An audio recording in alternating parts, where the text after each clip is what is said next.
골로새서 1장 13절 그가 우리를 흑암의 권세에서 건져내사 그의 사랑의 아들의 나라로 옮기셨으니 그 아들 안에서 우리가 구속 곧 죄사함을 얻었도다. 그는 보이지 아니하시는 하나님의 형상이요 모든 창조물보다 먼저 나신 자니 만물이 그에게 창조되되 하늘과 땅에서 보이는 것들과 보이지 않는 것들과 혹은 보좌들이나 주관들이나 정사들이나 권세들이나 만물이 다 그로 말미암고 그를 위하여 창조되었고 또한 그가 만물보다 먼저 계시고 만물이 그 안에 함께 섰느니라. 그는 몸인 교회의 머리라. 그가 근본이여 죽은 자들 가운데서 먼저 나신 자니 이는 친히 만물의 으뜸이 되려 하심이요 아버지께서는 모든 충만으로 예수 안에 거하게 하시고 그의 십자가의 피로 화평을 이루사 만물과 땅에 있는 것들이나 하늘에 있는 것들을 그로 말미암아 자기와 화목해 되기를 기뻐하심이라. 전에 악한 행실로 멀리 떠나 마음으로 원수가 되었던 너희를 이제는 그의 육체의 죽음으로 말미암아 화목해 하사 너희를 거룩하고 흠없고 책망할 것이 없는 자로 그 앞에 세우고자 하셨으니 만일 너희가 믿음에 거하고 터 위에 굳게 서서 너희 들은 바 복음의 소망에서 흔들리지 아니하면 그리하리라. 이 복음은 천하 만민에게 전파된 바요 나 바울은 이 복음의 일꾼이 되었노라. 아멘. 할렐루야. 오늘 거룩한 안식일 기억하시고 저희 전에 나오신 모든 성도님들 하나님께서 은혜 주시길 바랍니다.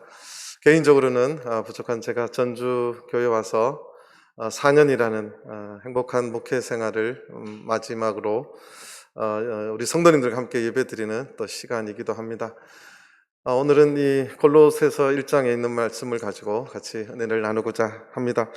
오늘 먼저 간단하게 좀 광고 말씀드리면 우리 남편을 먼저 이렇게 보내신 우리 김차경 자매님께서 교회에서 또 관심 가져주시고 해주셔서 답례로 오늘 시금자 깨떡을 또 내셨습니다. 가실 때 꼭 하나씩 또 받아 가셨으면 좋겠습니다.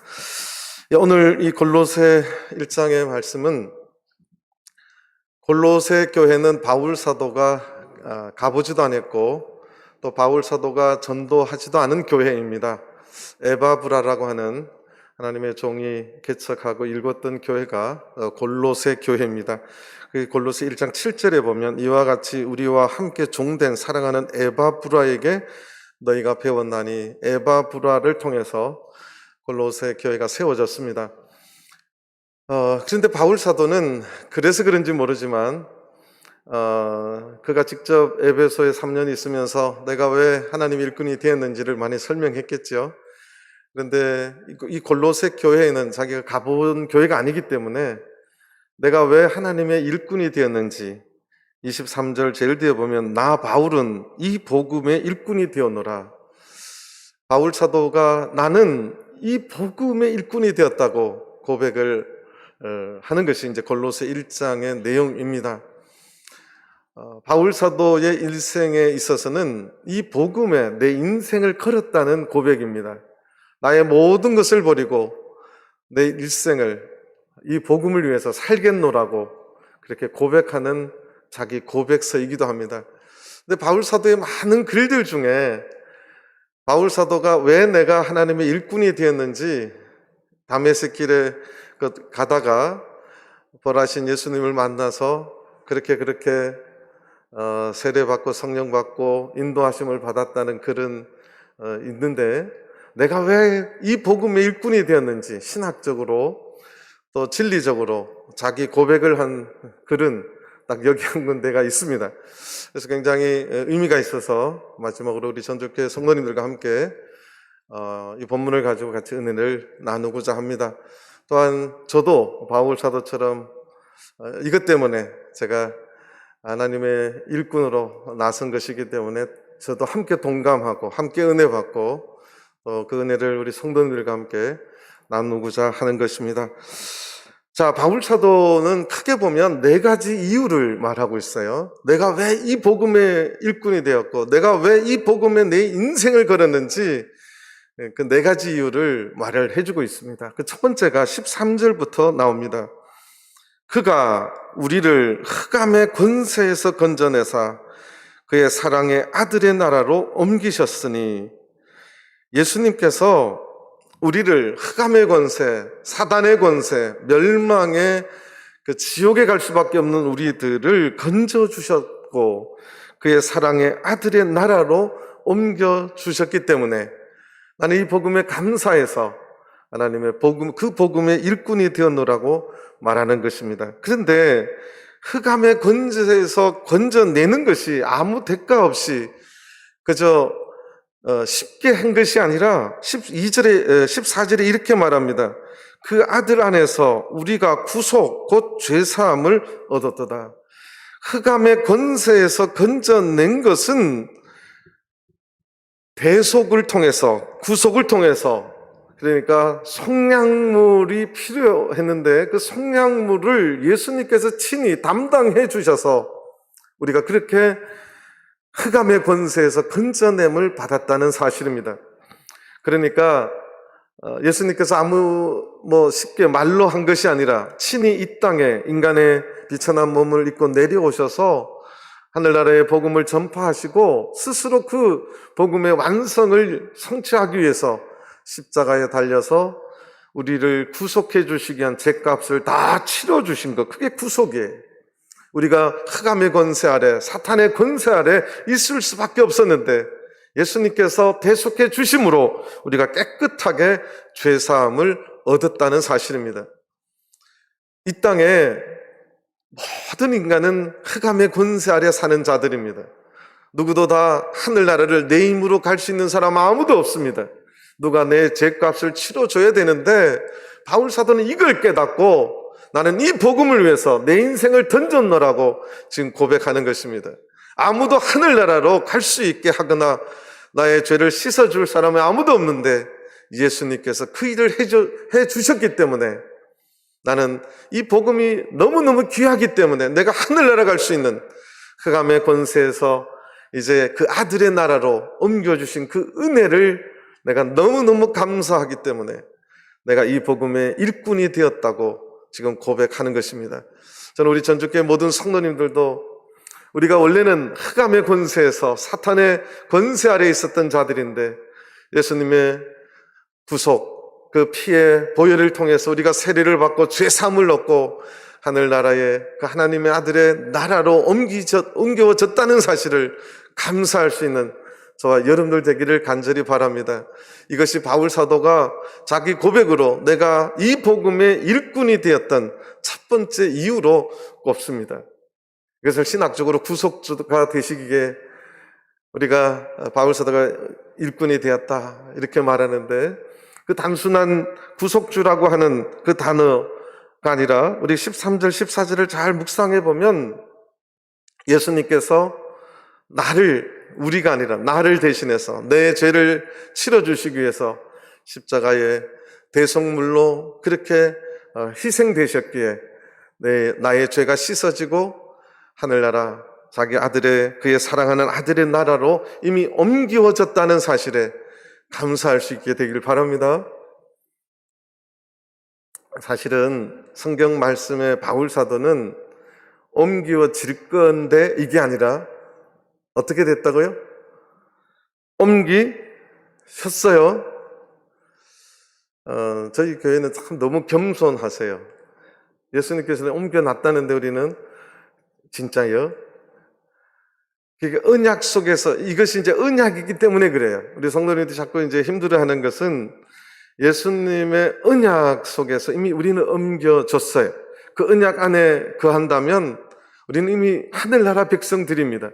그래서 너희 가운데 이미 하늘나라가 임했다고 이미 주님은 그렇게 말했어요. 저는 우리 전주교회 모든 성도님들이 나의 생명이 하늘나라로 이미 옮겨졌다는 사실에 감사하는 그런 귀한 성도들이 다 되시기를 간절히 바랍니다. 바울은 이걸 깨닫고 자기 일생을 던지는 그런 계기가 되었던 것입니다. 두 번째는 15절부터 17절까지 나와 있습니다. 예수님은 보이지 아니하시는 하나님의 형상이요 모든 창조물보다 먼저 나신 자니 하나님의 보이지 아니하시는 하나님의 형상이셨고 모든 창조물보다 먼저 나신 자가 예수님이셨다. 그 다음에 16절 만물이 그에게 창조되되, 예수님을 통해서 만물이 그렇게 창조되었음을 또 고백합니다. 그런데 그 창조의 내용이 하늘과 땅에서 보이는 것들과 보이지 아니하는 것들과 보이지 아니하는 것들도 창조되었습니다. 근데 보이는 것에 대해서는 성경에 기록을 해놓고 있는데 보이지 않는 것에 대해서는 성경에 굳이 기록해 놓지를 않고 있습니다. 영계, 천사에 대해서는 잠깐 나오죠. 영의 세계에 대한 그 만물 속에는 땅에 보이는 것과 보이지 않는 영계 세계들도 그렇게 창조되었음을 말하고 있습니다. 혹은 보좌들이나 주관자들이나 정사들이나 권세들이나 만물이 다 그로 말미암고 그를 위하여 창조되었다. 그러니까 만물이 눈에 보이는 것, 눈에 보이지 않는 것 다 그분이 창조하였을 뿐만 아니라 그 만물이 그로 말미암아 창조되었고 그를 위하여 창조되었다는 사실입니다. 그러니까 바울 사도는 지금 모든 만물이 다 예수 그리스도를 통해서 창조되었다는 그 하나님의 말씀에 대한 확신이 있었던 거죠. 그리고 나서 17절에 이렇게 말합니다. 또한 그가 만물보다 먼저 계시고 만물이 그 안에 함께 섰느니라. 자, 이것이 이제 번역이 틀린 말은 아닌데 뜻이 안 전해오는 번역이에요. 만물이 그 안에 함께 섰느니라. 이게 무슨 뜻이냐면 만물이 보이는 것과 보이지 않는 것 모든 것이 다 그에 의해서 창조되었고 그를 위하여 창조되었다. 그러니까 사실 만물은 그를 위하여 창조된 것인데 그 만물보다 그분은 먼저 계셨고 만물이 그 안에 함께 서 있다는 거예요. 이 말은 그 만물을 통치하시고 주관하시고 움직이시고 보존하시는 분이 누구시냐? 예수님임을 이야기하는 거예요. 그러니까 만물이 자연스럽게 저절로 그냥 흘러가는 것처럼 보이지만 우리가 보이는 모든 만물, 보이는 것, 보이지 않는 것, 또 세상의 보좌들이나 주관자들이나 정사들이나 권세들, 세상 모든 권세들조차도 다 누구의 주관 속에 움직이고 있다고요? 예수님의 통치와 주관 속에 움직이고 있다는 이 사실만으로도 바울 사도는 너무너무 감사하다는 거죠. 그래서 내 인생을 그 주님을 위해서 바쳐서 내가 이 복음의 일꾼이 되었다고 고백을 하는 것입니다. 그렇다면 오늘날 이 땅에 이루어지는 모든 일들 주님께서 통치하지 않는 것이 없는 거예요. 그렇게 본다면 지금 코로나가 이렇게 창궐 하는 것도 주님의 메시지가 있는 거예요. 메시지가 있는 걸로 받아들이시길 바랍니다. 사실 옛날 로마 시대처럼 죽이고 살리고의 핍박이 아니라 요즘의 신앙의 장벽은 내 속으로부터 생기게 주님께서 만드는 거예요. 코로나가 하나님보다 더 무섭게 보이도록 만드는 것이지요. 그래서 만물이 그 안에 함께 서 있다는 거예요. 주님께서 그렇게 다 일일이 통치하고 계시고 주관하고 계시고 움직이고 계시고 그 사실만으로도 그 주님의 뜻 안에서 내가 산다는 것이 얼마나 감사한지 바울 사도는 내 인생을 바쳐서 이 복음을 위한 일꾼이 되었다고 고백을 하는 것입니다. 이것이 축복이에요. 주님께서 이 세상 모든 만물을 통치하고 있다는 사실이 영적으로 큰 축복입니다. 바울 사도는 영적인 첫 번째 축복이 주님께서 나의 대속 제물이 되어서 나를 죄사함을 시켜주시고 죄 없는 하나님의 백성으로 만들어주신 것이 너무너무 감사하고 그것이 축복이고, 두 번째는 우리가 살아가고 있는 이 땅이 주님하고 멀어져 있는 것이 아니라 주님의 통치에서 벗어난 것이 아니라 여전히 주님께서 통치하시고 함께 서 있다는 사실이 그것이 너무너무 감사한 거예요. 그래서 이 만물의 모든 마지막 그 순간, 주님 앞에 드러나는 그 순간까지 누가 통치하고 계신다고요? 주님이 통치하고 있다는 사실을 꼭 잊지 않으시기를 바랍니다. 이거는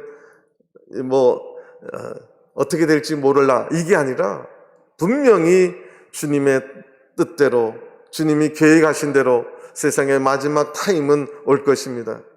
그런데 그 마지막 타임이, 그 마지막 때가 성경에 기록되어 있기에 우리는 그 말씀대로 반드시 이루어질 줄로 믿을 수 있는 것입니다. 저는 우리 전주교회 모든 성도님들이 이러한 신앙에서 조금 더 의심하지 아니하고 주님께서 만물을 반드시 통치하고 계신다는 사실을 기억하시게 되기를 간절히 바랍니다. 세 번째는 18절부터 기록해 놓고 있습니다. 그는 몸인 교회의 머리다. 교회의 머리라는 사실은 주님만이 교회의 통치자라는 사실입니다. 사실은 교회의 머리 되심이 예수님이라는 것을 받아야 된다면 교회는 먼저 그분의 통치를 또 받을 줄 알아야 됩니다. 이게 좀 어려운 말인가요? 이게 더 쉽게 우리 피부에 와닿게 말하려면 교회는 사람의 통치를 받는 것이 아니에요. 국가는 권력을 이양해 줍니다. 그 헌법에 나와 있죠. 뭐 대통령에게 이양을 하든 총리에게 이양을 하든 이양을 해서 그 사람이 통치하게 하는 것이고, 교회는 사람이 아니라 저희들은 종일 뿐이에요. 근데 자꾸 우리는 착각합니다. 사람이 뭔가 잘할 것 같은, 그것은 교회의 머리가 그 사람이에요. 교회의 머리는 분명히 예수 그리스도 한 분밖에 없습니다. 그분이 통치하는 거예요. 그래서 그의 몸인 교회의 머리다. 그리고 근본이다. 아르케라고 하는 단어가 좀 어려운 철학적인 단어예요. 그가 근본이다. 시작이고 기원이고 어떻게 보면 그 본질이라는 거예요. 교회 그러면 예수 그리스도 그분 자체가 본질이라는 거예요. 그 교회를 시작하셨고 교회가 교회되게 했고 교회가 주님의 뜻대로 마지막에 구원받는 것이 되는 모든 교회의 모든 것이 그 핵심이고 본질 되는 것이 예수 그리스도라는 뜻입니다. 이게 근본이라는 거예요. 철학의 그 존재론을 공부해 보면 그 본질의 핵심이 뭐냐 이거 많이 따지거든요. 교회라는 것, 그 근본은 더 깊은 데 들어가면 그것은 예수 그리스도가 시작이고 기원이고 근본이고 본질 자체고, 예수님을 만약 벗어나면 그 말 속에는 역으로 말하면 예수님을 벗어나면 교회이다 아니다? 아니라고 말하는 뜻이에요. 그러니까 본질이신 예수님을 떠난다, 이 아르케라는 말 속에는 본질이 아니고 이것은 가짜라고 말하는 단어이기도 합니다. 그러니까 교회는 예수님을 떠나서는 말할 수가 없는 거예요. 교회가 뭐냐? 예수님이 계시는 것, 예수님의 말씀이 행하는 것, 순종하는 것. 교회는 예수님을 떠나서는 말할 수 없는 것이, 그게 근본이라고 말씀하는 거예요. 지금 많은 교단을 보면 근본이 예를 들어서 칼빈이다, 칼빈 이야기를 막, 그 교회의 근본은 칼빈이에요. 바울 신학을 말하는 분들도 있어요. 바울 신학이라고 하는 이미 인간들이 구축해 놓은 신학은 예수님의 말씀하고 충돌됩니다. 그런데 교회는 예수님이 본질이고 근본이세요. 자, 그래서 이렇게도 표현을 합니다. 베드로전서 2장을 보시겠습니다. 베드로전서 2장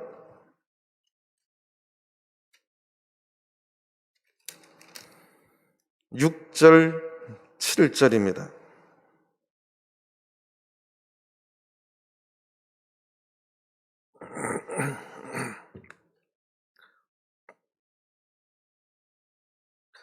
베드로전서 2장 6절 7절을 경에 기록하였으되, 성경에, 신약 성경에 경에 기록되었으되 하면 그냥 어디라고 그냥 보면 된다고요?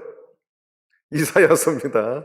여기도 이사야서에 보라, 내가 택한 보배롭고 요긴한 모퉁이 돌을 시온에 두나니 저를 믿는 자는 부끄러움을 당치 아니하리라 하였으니, 그러므로 믿는 너희에게는 보배이나 믿지 아니하는 자에게는 건축자들의 버린 그 돌이 모퉁이의 머릿돌이 되고 또한 부딪히는 돌과 거치는 반석이 되었다 하리라.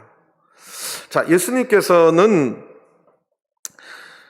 모퉁이의 머릿돌, 이것도 설명하려 좀 그런데, 여러분들이 이제 예수님 당시에는 돌로 만들어진 집이에요. 돌집. 지금 예를 들어서 집을 건축할 적에 지금 한국에서 유행하는 것 중에 철근 콘크리트, 그다음에 철골 이렇게 H병으로 하는 집, 그다음에 중목 나무로 이렇게 올리는 집, 뭐 이런 요새 유행하는 크게 세 가지가 있는데요. 예수님 시대에는 그런 게 하나도 없었고 돌로 쌓아서 올렸어요. 근데 돌로 쌓아서 올릴 때 제일 중요한 게, 지금도 그렇답니다. 제주도 돌집을 가면 그 모퉁이 사각기둥, 그게 그 4개 찾는 게 돌집 지을 때 제일 어렵대요.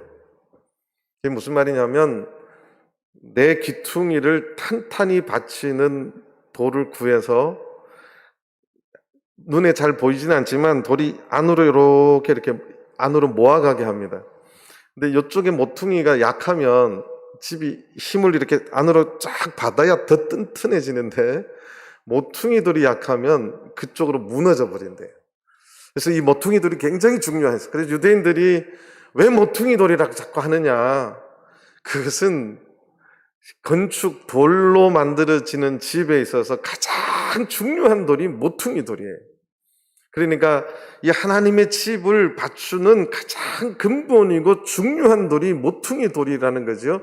그래서 그 모퉁이 돌로 인해서 우리가 구원 얻을 수 있는 그런 하나님의 축복이 임하는 것인데, 자, 예수님께서 그러한 모퉁이 돌이 되셨다는 거죠. 그 다음에 죽은 자들 가운데서 먼저 나신 자니, 죽은 자들 가운데서 먼저 나셨다는 것은 부활의 주님이심을 이야기하는 거예요. 오늘날 교회가 부활에 동참할 수 있었던 것은 부활의 첫 열매이신 예수님께서 그 부활을 이루셨기 때문에 예수님을 따르는 우리들도 부활에 동참할 수 있게 되는 것입니다. 그런데 그것이 무엇을 통해서 이루어지느냐?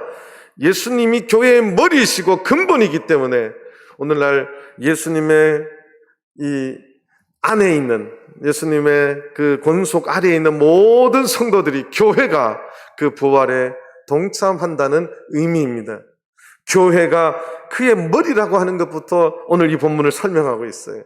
그래서 이 부활의 죽은 자들 가운데서 먼저 나신 주님, 부활의 첫 열매 되신 주님 때문에 마지막 주님 오실 때 우리가 반드시 부활에 동참하고 부활에 참여할 수 있음을 우리가 감사하고 기뻐할 수 있게 되길 바랍니다. 이것이 너무너무 귀해서 바울사도는 자기의 인생을 바쳐서, 일생을 바쳐서 이 복음에 내가 일꾼이 되었다고 고백하는 것입니다. 이는 친히 만물의 으뜸이 되려 하심이요. 그래서 오늘 성경은 친히 만물의 으뜸이 되려 하셨다. 여러분들, 이 땅에 무엇으로 인생의 제일 으뜸을 삼습니까? 요즘의 분위기는 집인 것 같아요. 그것도 서울에 있는 34평 아파트, 국민평형. 다들 그것이 으뜸이에요. 그 다음 으뜸은 자녀들을 잘 키워서 자녀들이 훌륭하게 되는 것, 그것이 또 으뜸이죠. 근데 바울 사도가 내가 내 인생을 다 바쳐서 주님의 일꾼이 된 것은 예수님이 내 인생의 으뜸이 되기 때문에, 만물의 으뜸이 되기 때문에 내가 그 주님의 일꾼으로 평생을 살겠다고. 그렇다면 우리 성경 구절 하나 더 잠깐 보겠습니다. 에베소서 1장을 보시겠습니다. 에베소서 1장 23절입니다.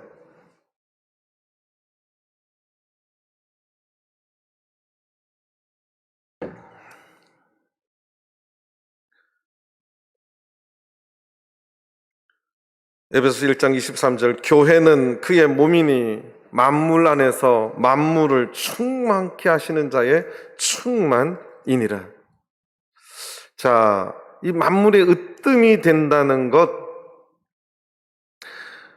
그것이 이제 19절에도 오늘 에베소 말씀 좀 동일하게 이어집니다. 19절 보시겠습니다. 아버지께서는 모든 충만으로 예수 안에 거하게 하시고. 자, 이 말이 축복입니다. 아버지께서는 모든 충만으로 예수 안에 거하게 하셨다는 거예요. 자, 이 말이 무슨 말이냐면, 이 충만이라고 하는 말이 사실 성경에 또 어려운 단어이기도 해요. 그런데 만물의 으뜸이 된 예수님 때문에 교회가 하나님의 권세의 축복의 영광의 모든 것이 충만한 곳이 되어 있다는 건데, 그것이 예수 안에 거하게 되어 있다는 거예요. 자, 오늘날 교회의 이 충만이라고 하는 단어를 풀어서 쓰면 이 땅 어디에도 죄사함을 이룰 수 있는 곳이 없습니다. 근데 이 땅에 죄사함을 이룰 수 있는 곳, 그 축복이 어디 있느냐? 교회에 있다는 거예요. 오늘날 우리가 성령 받는 그 놀라운 영적인 권세를 얻는 것이 어디 있느냐?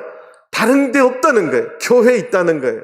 오늘날 성령 충만해지고 영적인 권세를 얻고 능력을 얻어서 사탄을 이기고 승리할 수 있는 곳 어디냐? 교회밖에 없다는 거예요. 오늘날 세상 어디에도 부활의 권세에 참여할 수 있는 부활의 능력이 일어나는 곳 어디에도 없다는 거예요. 영적인 이러한 놀라운 능력이 어디에 있느냐? 교회에 있다는 겁니다. 그래서 모든 충만, 그 모든 충만이 예수 안에 거하게 하셨다는 거예요. 자, 그 분이 교회에 뭐라고요? 머리 되셨다고 말하고 있습니다. 자, 이 말은 무슨 말이냐? 그러니까 교회의 모든 것을 공급해 주시는 분이 누구라고요? 예수님이라고 지금 말하는 거예요. 이것이 축복이라는 거예요. 이러한 영적인 모든 엄청난 권세와 영광과 축복을 충만을 예수 안에 있게 해주시고 오늘날 교회의 머리가 되게 함으로써 예수님을 통해서 그러한 것, 충만한 것들을 우리가 얻을 수 있고 그것을 다시 말하면 머리 대신 예수님의 이 교회된 교회를 통해서 우리가 그거 충만한 것들을 얻을 수 있다는 것입니다. 그래서 내가 이 복음의 일꾼이 되었다고, 교회는 머리 대신 예수 그리스도를 통해서 그러한 엄청난 권세와 영광들을 얻을 수 있고 그것을 체험할 수 있고 그것을 행할 수 있고 받을 수 있다는 사실을 말하는 것입니다. 우리가 말세에 참된 진리가 있는 이 교회가 초라해 보이고 어떻게 보면 참 세상으로 보면 작은 교회이지만 주님이 살아계실 때도 그랬어요. 예수님은 당대의 많은 랍비에 비하면 아무것도 없는, 또는 형상을 봐도 초라하고 보잘것없는 그러한 분이셨습니다. 그런데 오늘 성경 보면 만물의 모든 충만한 권세와 영광을 아버지께서 누구 안에 두셨다고요? 사람 눈에 초라하게 보이는 그분 안에 두셨다는 겁니다. 그래서 그분의 말씀대로 하는 순수한 교회, 그 안에 어떻게 보면 인간의 눈으로는 초라해 보이지만 하나님의 그 영적인 가장 충만한 권세와 축복과 영광이 이곳에 있다는 사실입니다. 우리 성도님들이 이 사실을 흔들림 없이 믿고 따를 수 있게 되기를 간절히 바랍니다. 더 나아가서 우리 젊은 청년들 중에 이러한 것 때문에 나도 바울 사도처럼 내 일생을 주님 앞에 바치겠다고 고백하는 그런 청년들이 많이 나오시게 되기를 간절히 바랍니다. 가끔 총회 가면서 욕을 먹어요. 청년이 많은 전주에서 왜 신학생이 한 명도 안 나오냐고. 그래서 이게 참, 내가 이렇게 코를 딱 끼워가지고 끌고 갈 수는 있다면 참 좋겠는데 본인이 그런 콜링이 있어야 되거든요. 바울 사도처럼 내가 진리를 깨닫고 내가 이 진리를 위해서 내 일생을 바치고 이 복음의 일꾼이 되겠네라고 본인이 고백하는 것이 가장 좋습니다. 남이 시켜서 하면 힘들어져요. 우리가 이 주님의 복음의 일꾼이 되려면 평생을 확실한 의지와 확실한 헌신의 마음이 없으면 힘들 수 있습니다. 근데 바울 사도는 그가 가지고 있는 너무너무 많은 것들이 있었지만 이러한 영적인 권세와 진리와 축복을 깨닫자 모든 것을 배설물로 여기고 주님을 위해서, 이 복음을 위해서 나는 일꾼이 되었노라고 고백을 합니다. 자, 그 다음에 20절부터 22절까지 네 번째 영적인 설명과 함께 축복을 설명해 놓고 있습니다. 20절, 그의 십자가의 피로 화평을 이루사 만물 곧 땅에 있는 것들이나 하늘에 있는 것들을 그로 말미암아 자기와 화목해 되기를 기뻐하심이라. 이 화평이라는 말, 화목이라는 말 굉장히 중요한 말씀인데 그 전제 조건은, 화평과 화목의 전제 조건은 서로 간에 원수되었다는 사실이 전제 조건이 돼야 돼요. 이 화목이라는, 화평이라는 말은 그냥 약간 삐져가지고 화평되는 게 아니라 하나님하고 우리 사이가 완전히 원수되었던 관계가 전제가 되어서 그것을 완전히 단절되어서 하나님의 축복이 끊어진 단계, 하나님하고 완전히 멀어진 단계, 그 단계에서 이것을 하나가 되고 화평의 관계로 만들었다는 사실을 의미하는 겁니다. 그러니까 근데 예수님께서는 그것을 무엇으로 이루셨느냐? 십자가의 피로 화평을 이루셨다는 사실입니다. 그냥 아무 대가 없이 말로만 또는 좋은 것으로 한 것이 아니라 철저한 자기 희생의 죽음을 통해서 그 화평을 이루셨다는 사실입니다. 만물고 땅에 있는 것들이나 하늘에 있는 것들을 그로 말미암아 자기와 화목해 되기를 기뻐하셨다. 예수님이 이 땅에 오신 것이 목적이 그거예요. 우리가 하나님하고 멀어진 것을 다시 하나님하고의 관계를 세우기 위해서 자기의 십자가의 피를 통해서 그것을 이루셨다는 사실입니다. 그래서 21절에 이렇게 말합니다. 전에 악한 행실로 멀리 떠나. 우리가 하나님하고 왜 멀리 떨어져야 했느냐? 악한 행실, 죄의 행실을 통해서 하나님과 멀어졌다는 사실입니다. 그래서 악한 행실로 멀리 떠나 있던 우리, 하나님과 멀리 떨어져 있던 우리를 하나님과 멀리 떨어지면 그 마음이 또 하나님과 원수가 됩니다. 이게 단계예요. 악한 행실로 멀리 떠나 되면 마음도 멀어지고 원수가 되는 것입니다. 마음으로 하나님과 원수가 되었던 우리였어요. 악한 행실로 하나님을 떠나고 마음으로 원수되었던 우리, 하나님과 다시는 화목될 수 없고 하나님을 만날 수 없고 천국에 갈 수 없던 우리를 바울 사도는 이 고백을 통해서 우리에게 깨우쳐 주고 있습니다. 그런데 22절 보겠습니다. 이제는 그의 육체의 죽음으로, 예수님의 십자가의 죽음, 대속 제물을 통해서 화목해 하셨다는 거예요. 자, 이게 이제 두 가지 증거가 있는데요. 성경에 보면 예수님께서 숨을 거두시자 어떤 현상이 일어납니까? 성전에 보면 성전 휘장이 있었어요. 그 휘장은 하나님이 임재하셨던 상징, 그 법궤가 있었던 지성소와 성소를 가누는 굉장히 두껍습니다. 그것을 성경들이 주니까 그 천이 몇 톤이 되더래요. 엄청나게 두꺼운 휘장이 있었어요. 그런데 그것이 어떻게 찢어졌습니까? 찾아보겠습니다. 성경 마태복음 27장을 보시겠습니다. 마태복음 27장 50절 51절을 보시겠습니다.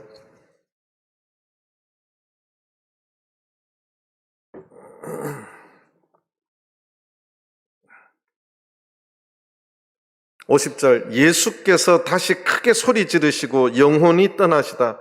예수님께서 육체의 마지막을 한 것입니다. 51절 그러자 이에 성소 휘장이 위로부터 아래까지 찢어져 둘이 되고 땅이 진동하며 바위가 터지고 하나님의 임재의 상징이었던 지성소 아무나 가릴 수 없었습니다.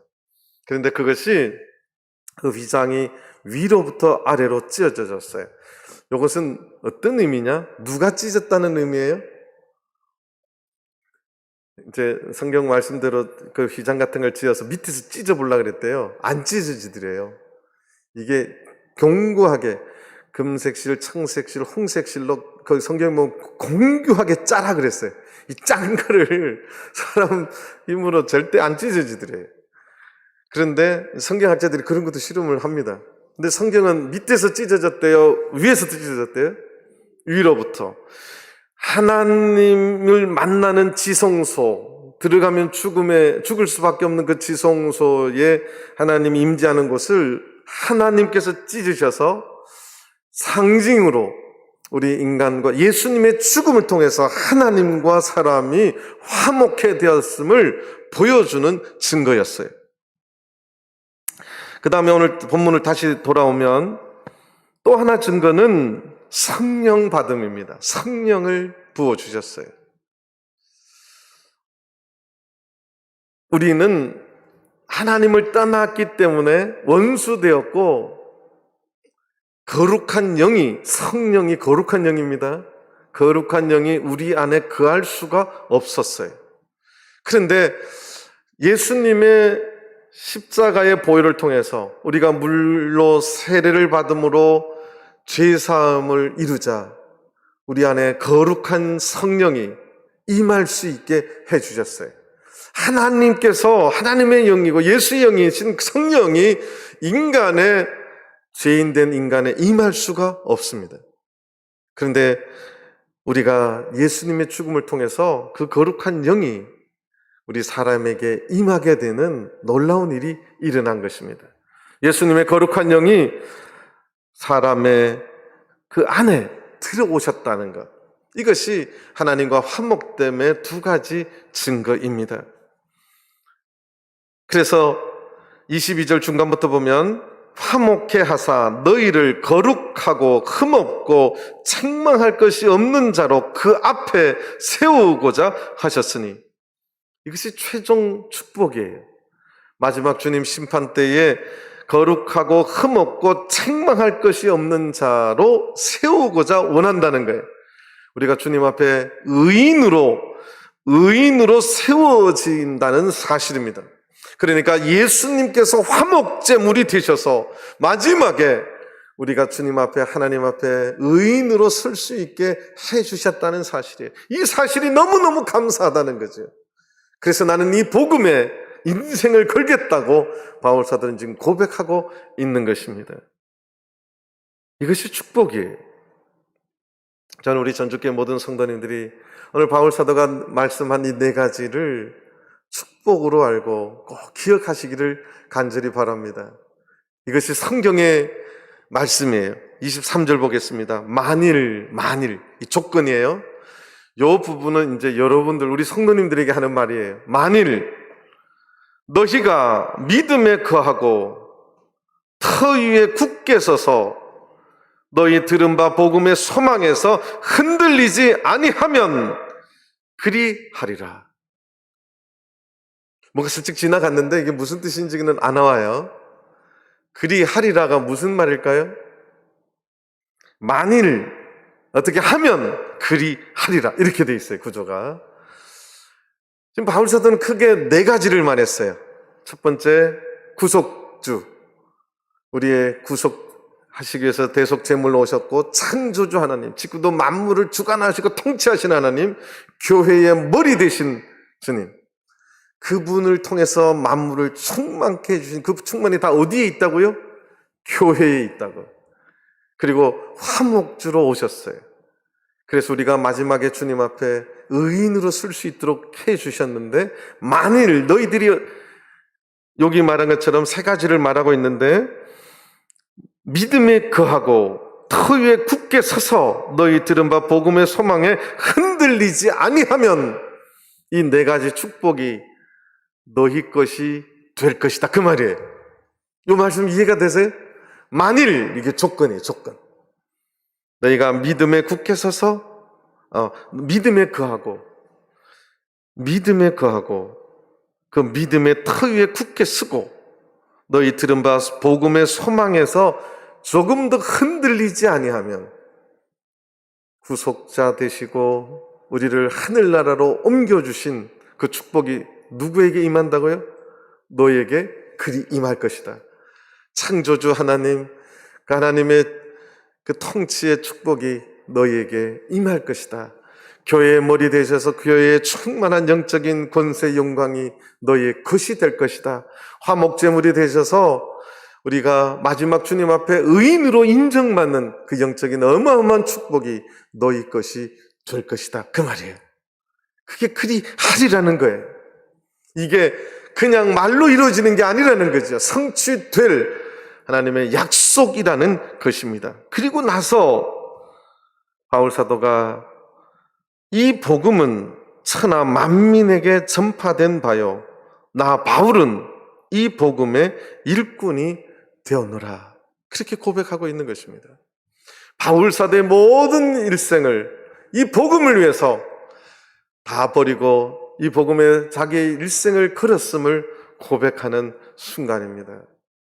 그런데 바울 사도가 만일이라고 하는 말, 엄청 간절한 마음으로 권면하는 말씀이에요. 골로새 교회가 좀 어려움이 있었어요. 오네시모 문제도 있었고 당시에 이단의 여러 가지 괴계도 있었고, 그런데 바울 사도가 이 골로새 교회에게 권면하는 말씀이 믿음에 거해야 된다. 제가 전주교회를 떠나면서 마지막 권면해 주고 싶은 말씀도 이거예요. 우리가 하늘나라 갈 때까지 우리 전주교회 모든 성도님들이 믿음에 거하시게 되기를 간절히 바랍니다. 그 다음에 그 믿음의 터 위에 굳건하게 설 수 있게 되길 바랍니다. 세 번째는 복음의 소망에서 조금 더 흔들리지 않을 때 결국은 우리가 주님 만나는 그날에 다시 만날 수 있고 하늘나라에서 같이 주님을 영접할 수 있는 그런 믿음의 영포가 될 줄로 믿습니다. 저는 우리 전주교회 모든 성도님들이 이 바울 사도의 권면의 말씀이 나의 권면이 되고 또 성도님들의 권면이 되어서 우리 동일한 주님의 복음을 위해서 일꾼이 될 수 있는 전주교회 성도님들 다 되시기를 간절히 바랍니다. 다 같이 묵도하시겠습니다. 할렐루야.